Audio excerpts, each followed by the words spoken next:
سیالی کو دا نورو هیوادونو تعلیم کو پخبلو اولادونو مرهم دا وطن پرهارونو.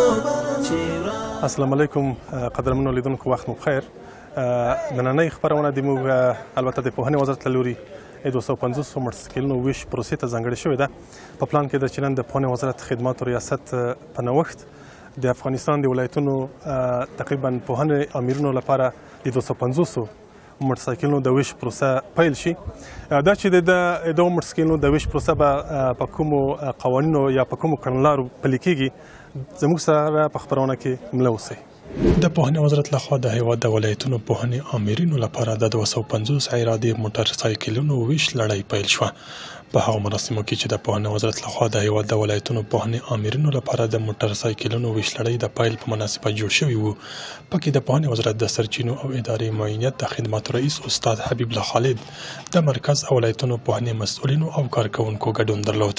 په پیل کې د پوهنې وزارت د خدماتو رئیس میلمنو او ګډونوالو ته د ښه راغلاست ترڅنګ د ولایتونو آمرینو لپاره د موټرسایکلونو ویش په تړاو معلومات وړاندې کړل او زیاته کړه لله الحمد د پوهنې وزارت په علمي ډګر کې نوښتګر او د پام وړ ګامونه پورته کړي دي چې د نننیو وسایطو ویش پروسې پیل یې د نمونې په توګه یادولی شو. نوموړي څرګنده کړه نو 2500 موټرسایکل دا موږ خریداري کړي تر څو په ولسوالیو کې خپل وخت سره امرین خپل کارونو ته رسیدګي وکړي سي.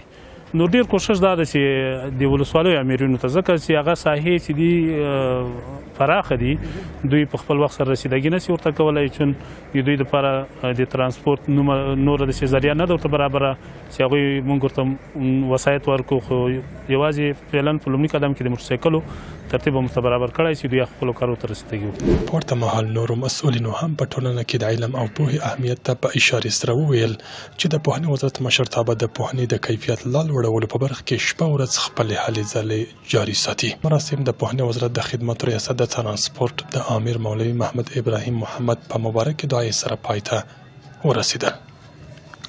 علم و دانش میدانم روشن کنم، از معارف نسل نو را رونقی میهن کنم، از معارف نسل نو را رونقی میهن کنم.